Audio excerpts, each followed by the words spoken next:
La historia continúa. Gracias por escuchar, porque quien conoce el pasado entiende su destino. Comencemos. Se les ha llamado fortalezas flotantes, símbolos de poder. Un superportaaviones de la Marina de Estados Unidos es, sin duda, una de las máquinas más impresionantes que se han construido. Absolutamente.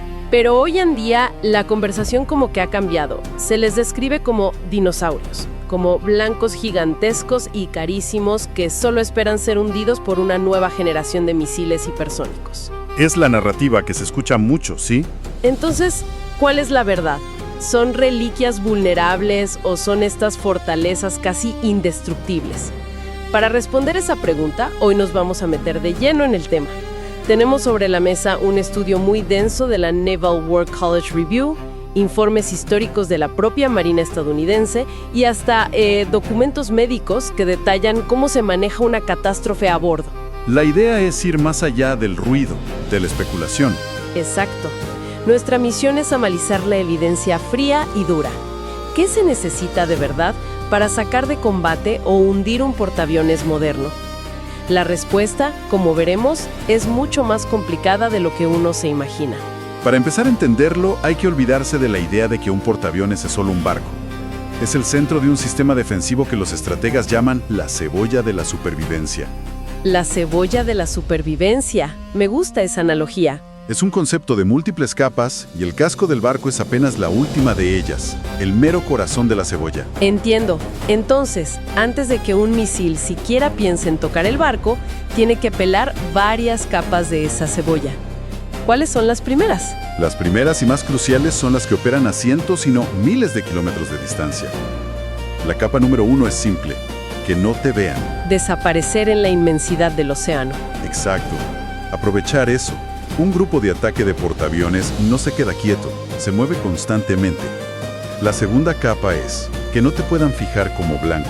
O sea, incluso si te detectan. Incluso si te detectan. El grupo de combate usa guerra electrónica, señuelos, maniobras evasivas a más de 55 kilómetros por hora para que sea casi imposible calcular una solución de tiro precisa. El juego es evitar la pelea en primer lugar. Pero si el enemigo logra encontrarte y fijarte... Ahí entra la tercera capa, que ya es proactiva. Destruir al atacante antes de que dispare.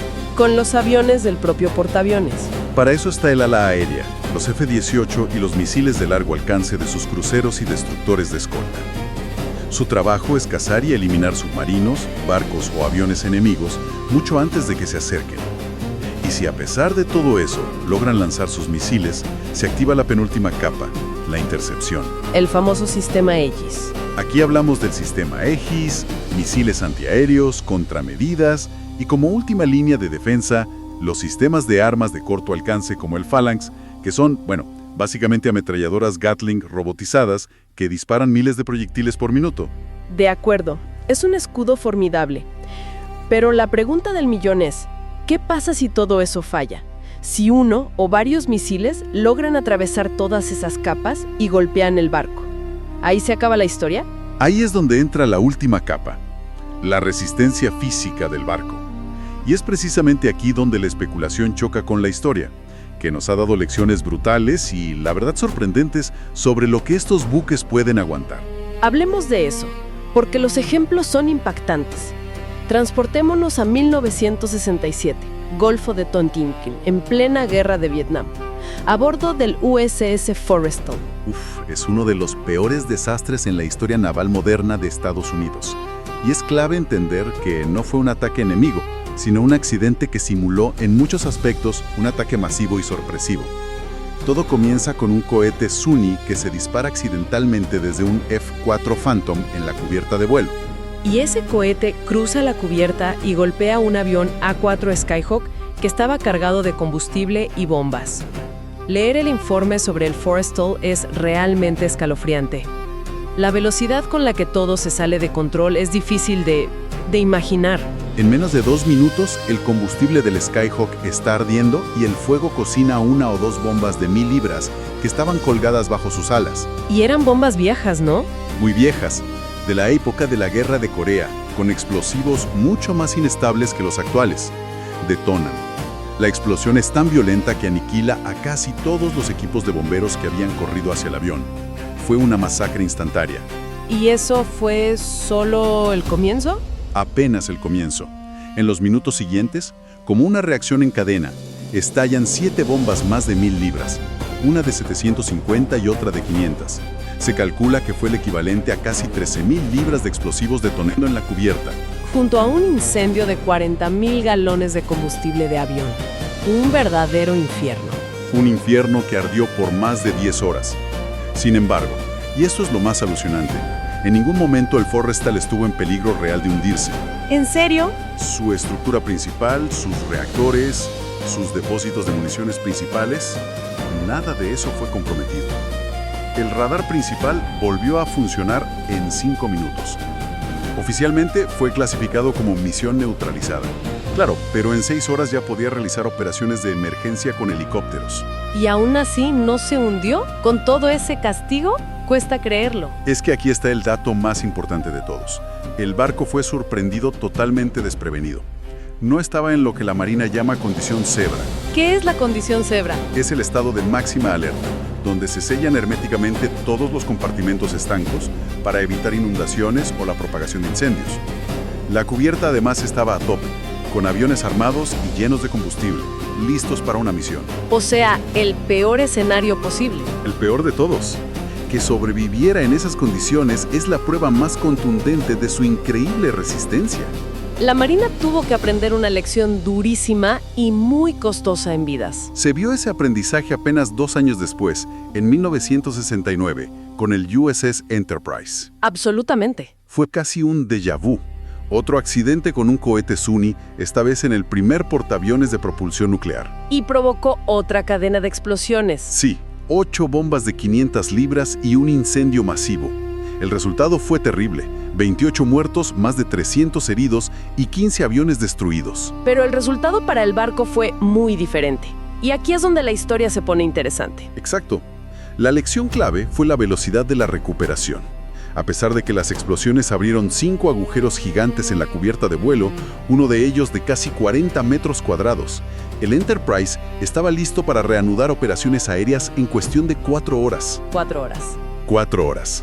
El propio informe de daños estimó que el castigo recibido fue equivalente al impacto de al menos 6 misiles antibuque pesados de la época. ¿Y cuál fue la diferencia fundamental? ¿Por qué el Enterprise se recuperó tan rápido en comparación con el Forrestal? El factor humano. El entrenamiento. Tras el desastre del Forrestal, se implementaron programas de control de daños y lucha contra incendios increíblemente intensivos en toda la flota. Ah, claro. En el Forrestal se estima que solo el 50% de la tripulación tenía este entrenamiento avanzado. En el Enterprise, esa cifra era del 96%. ¿96%?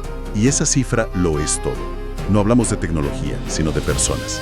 La diferencia entre una catástrofe controlable y un desastre total fueron cientos de marinos que sabían exactamente qué hacer bajo un estrés inimaginable.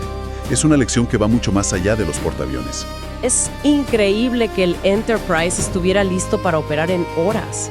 Me hace pensar en cómo se diseñan los barcos hoy en día.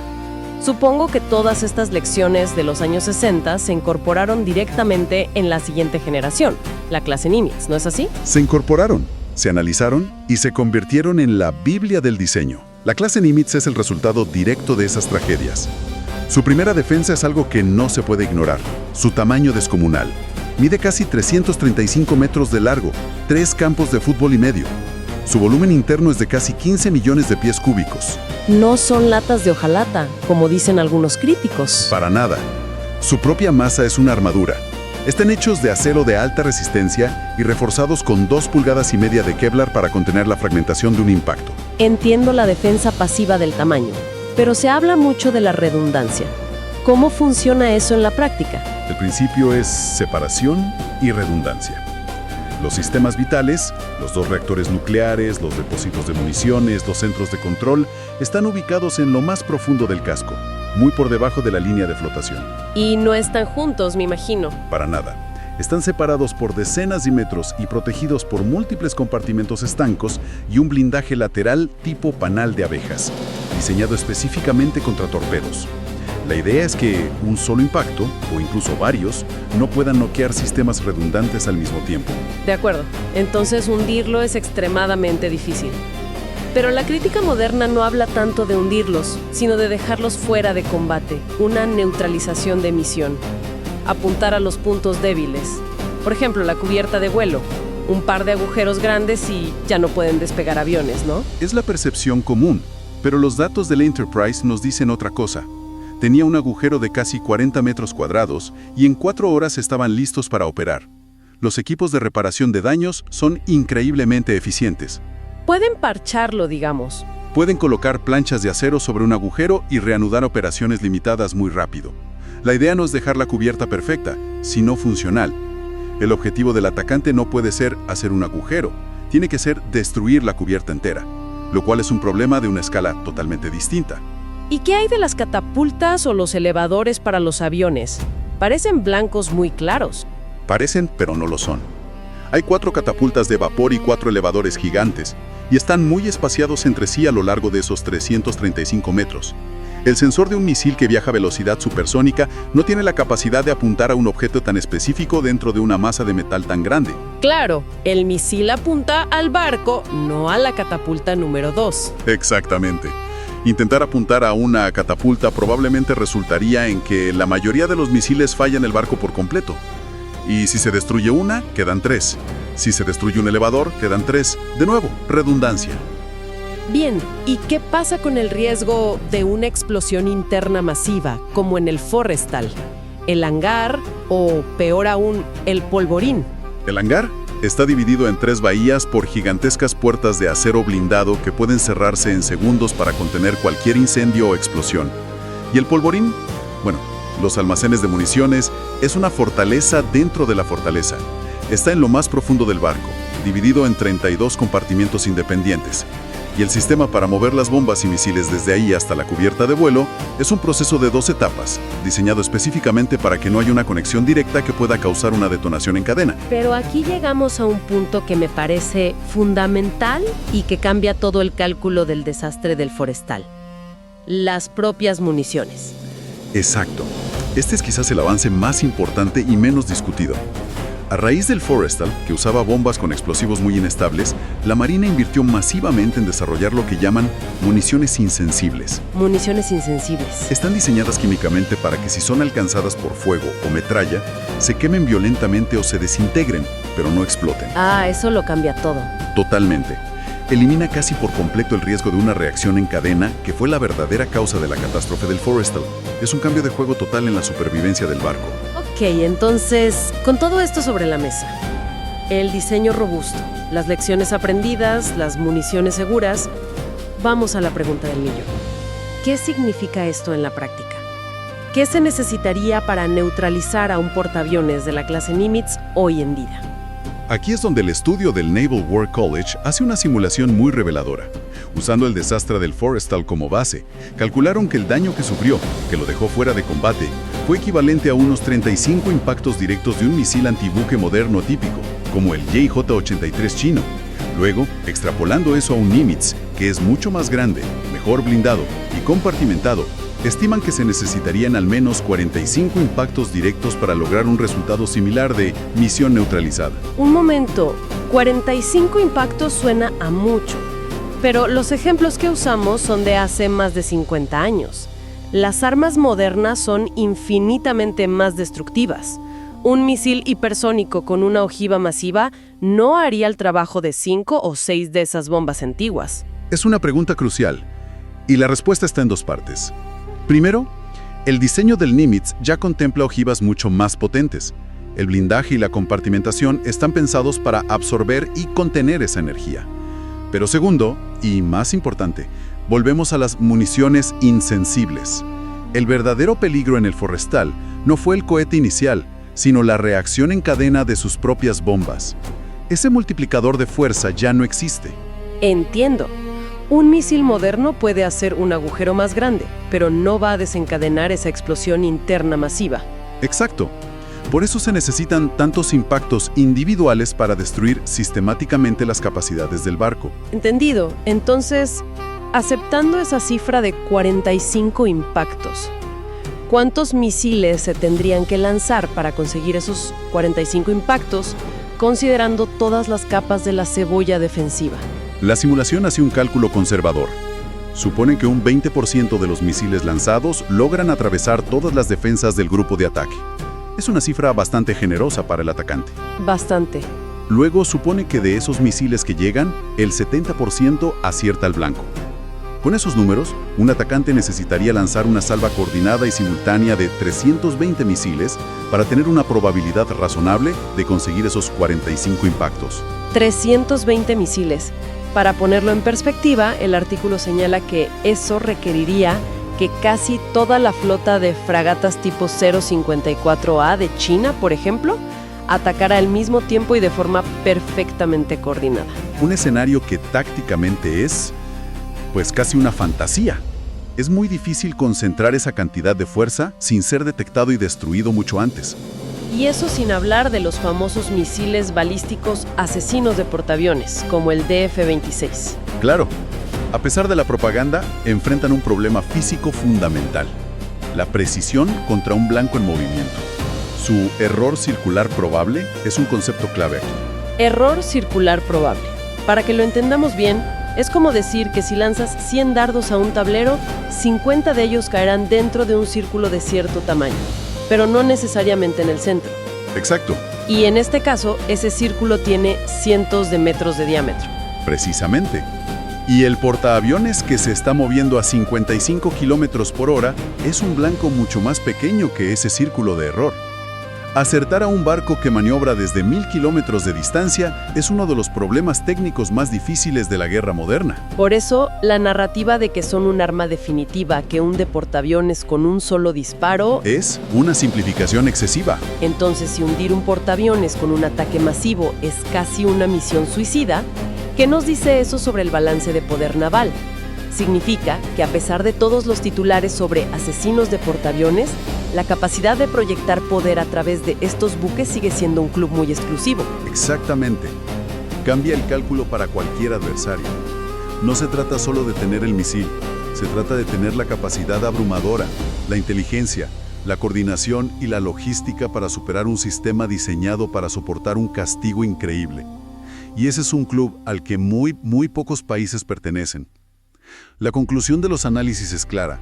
Neutralizar un portaaviones estadounidense bien defendido es una tarea excepcionalmente difícil. Toda esta conversación sobre la imagen del superportaaviones como un blanco fácil parece, por lo tanto, una enorme simplificación. Las capas de defensa, el diseño, la redundancia y, sobre todo, las lecciones aprendidas de desastres reales pintan un cuadro de una resiliencia que la mayoría de la gente simplemente no considera. Así es. La resistencia física del propio buque es un factor crítico y a menudo ignorado en los cálculos estratégicos que vemos en los medios.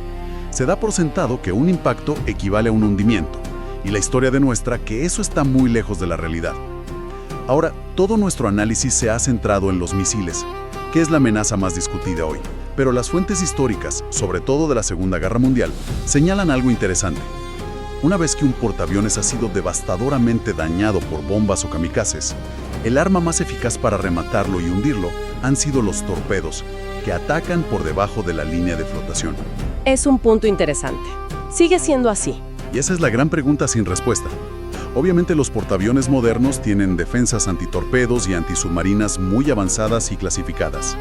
Pero hay una falta casi total de datos públicos sobre la efectividad de los torpedos pesados modernos contra un casco como el de un Nimitz. Una gran incógnita. Exacto. Y esto plantea una última reflexión. En una era obsesionada con las amenazas de misiles que vienen del cielo, podría ser que la mayor vulnerabilidad, la verdadera incógnita, siga acechando silenciosamente las profundidades del océano. El tiempo avanza, pero la historia nunca se detiene. Gracias por escuchar y hasta nuestro próximo encuentro.